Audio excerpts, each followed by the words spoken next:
So we're just going to have a little look at this Greek religion topic, where did worship occur? And what I'm going to do is I'm just going to read for you the main notes, and you can follow and highlight the stuff about sanctuaries and the different elements that are in a sanctuary. So this is just topic 3, and if you just follow through, we'll be able to highlight as you choose. So Greek worship took place in a sanctuary, an area set aside specifically for religious activity. Our sacred spaces were needed to allow religion to function, and these hosted more than just religious ceremonies. Processions, sport, music and drama could all be used, all be part of the use of a sanctuary. So here is a good example of a sanctuary and how it would be laid out. This one's to Athena Pronaea, which means the one before. It was the first temple you encountered when you arrived at Delphi. So any location was possible. It just have to have a special character, such as this geographical site like Delphi, or a revered tomb. And that little box above, the grey box about Emerson, civic religious festivals would be part of a citizen's day-to-day life. Participating in them would belong to his identity as a citizen of that city. It would not necessarily be a religious choice. So although this is a religious site, it isn't only a religious act. It's also a civic act, something that somebody would do because they were carrying out their civic duties and following it as a member of a town. So this word that's used about these sites is numinous, meaning having a spiritual quality, and anything can have a spiritual quality. The land was sacred to one or more deities and was called the temenos, which comes from this Greek word temnein, which means to cut. So it's an area that is cut off. And you can see in that drawing how the area is cut off. Literally, it was because it was cut off. And a boundary wall, a peribolos, or marker stones, which are horoi, show where the sanctuary extended to. And you can see that quite clearly on this drawing. In ornate sanctuaries, the entrance was often marked by a ceremonial gateway called the propylaea. So again, in the grey box, a propylaea was not an indispensable requirement, but where it existed, it marked the division between secular and religious space in such a way as to enhance a sense of drama upon entering holy ground. So there's our kind of sense of a special area, not necessarily only religious, but something that's separated off within a town. Interestingly, the word temple has the same root origin as the temnos. A temnos was usually large enough to contain a temple, an altar, and enough space for worshippers who would come to watch the sacrifices. But remember, the important part of the temenos was the altar and not the temple.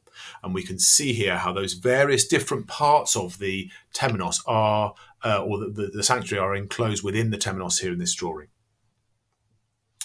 So it's forbidden to give birth, make love, or die in a sanctuary. Worshippers were expected to purify themselves from basins of holy water at the boundary, and anybody who was polluted was not permitted to enter. And the idea of asylum was taken very seriously. So assassinating somebody who'd taken refuge in the sanctuary would result in a scourge, so for example, plague, as a punishment, both on the person, but maybe also on the whole town. So, the altar. Altars were placed at right angles to the facade, so the front side of a temple. And you can see this picture here of Olympia. You can see where the ash altar of Olympia is set to the side. The aim was to allow participants to form a circle or semicircle around it, and it was the focus of worship. The person doing the sacrifice would turn east, so away from the temple, and the ritual will be carried out without reference to the temple building itself. So the temple doesn't have a central religious part in the work on the altar. So this best example is the ash altar at Olympia, which was made up of bones and ash from hundreds of years of animal sacrifices, somewhere for vegetarians to avoid. Pausanias reports that it was 7 meters or 22 foot high in the 2nd century AD. Now, more usually, the altar would be a flat rock, maybe a natural flat rock, or it could be somewhere where there was a metal tablet for a fire during sacrifices. And this would be for burning the god's portion of the sacrifice. A big temple might need a bigger altar. And the sacrifice of 100 oxen was rare, but was carried out and was called a hecatomb. And these events were great celebrations for a community. And as Emerson puts it, a great animal sacrifice was in effect a public barbecue. So with regard to temples, Renshaw puts in this, I've put this in this first grey box. From a strictly cultic point of view, the temple was not an indispensable element of Greek religion. So you don't need a temple to be able to carry out worship. Rituals were mostly performed outside, not inside the temple. That's Zeidman and Schmidt-Patel. Renshaw then says their private houses were generally modest, so they looked to their civic buildings, so that's the public buildings, for an inspiring display of architecture. Such grandeur had the double benefit of honouring the gods and flaunting the city's wealth and culture.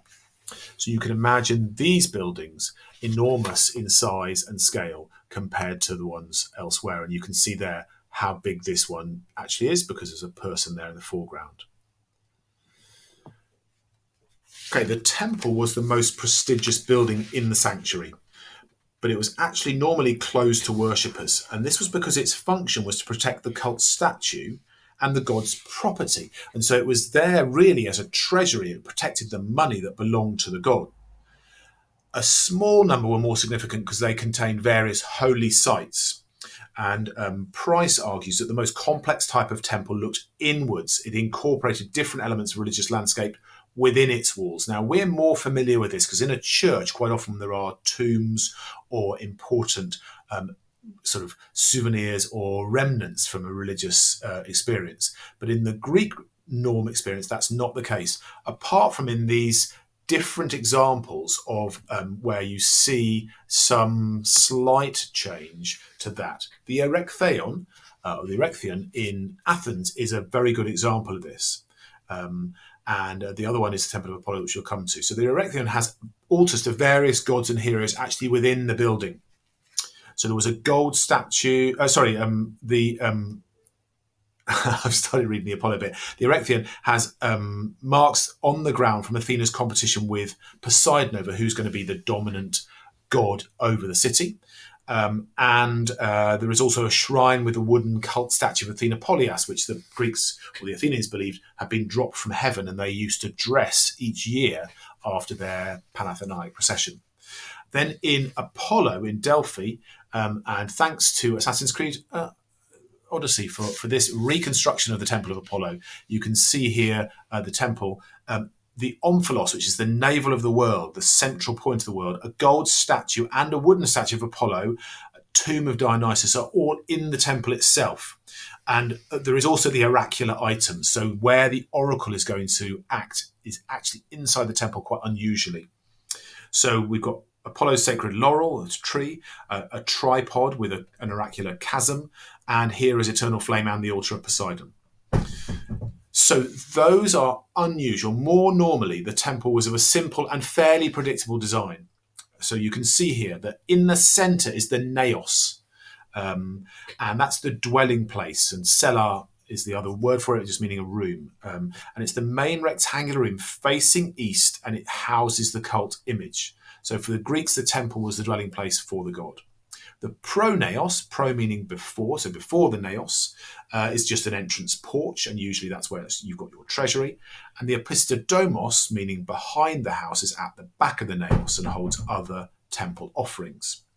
And you can see here that there is a thing called a stylobate, and that's where the columns stand. Those black circular dots are all the mark where the column would be. So the stylobate is the flat floor. And then you can see also the peristyle. This is an external colonnade that you could walk around between the solid walls of the temple on the innermost part and then the columns on the outermost part, and then the whole thing would be roofed. Now, the showy nature of the Acropolis temples were an exception to the norm. So usually temples were right within the city, and rather than dominating their surrounding area, as Zeidman and Schmidt-Patel say, they were tucked away among a tangle of buildings and small streets so that from a distance their built structures were barely visible. Now, this opinion challenges the view of Renshaw at the top, so you can then decide which you think it is. Were the temples really dominant, or were they absorbed into the city? And that gives you quite a nice chance to dispute with scholars. A complaint could be made that all Greek temples are the same. However, to the interested eye, each temple is unique, and that's what Emerson says here. The aim was to conform to a type and then innovate around that. So Greek temples are broadly similar, and then you do your own special little adjustments to it. It was the familiarity of the basic temple structure that made Greeks feel comfortable, with the innovations arousing emotional or practical responses from the viewer. So over the page, there's an extended quote from Emerson, which gives you this kind of overview, and you can note down why temples were important symbols to the Greeks. And then finally, we've got the cult statues. And you can see here the cult statues to Zeus and to Athena. And the purpose of building a temple was, after all, a dwelling place for the god. And this was what the cult statue actually did. So the cult image was called the agalma, which means thing of delight. And the two most famous ones are Phidias' statue on the left of Zeus at Olympia, and on the right, the statue of Athena in the Parthenon. And we will find out a little bit more about Phidias and his sculpting and his architectural work when we watch the TED-Ed on this quite soon. The aim for the sculpture was to delight both the god and the worshipper. And the Greeks considered those who had not visited such delights to have missed out on a significant experience of life. So you really had to have been there. It's a kind of special pilgrimage for all Greeks. So to summarise then, what I'd like you to do is to make sure you've thought about the quote that's up above on Emerson, that you've recorded a bit of detail about the two statues, which you've researched for yourself, and then you've done a definition of each of these words based on what we've been looking at, just so that you're clear on what they all actually show us. Okay, and then after that, we're going to move on to having an assessment about sanctuaries themselves.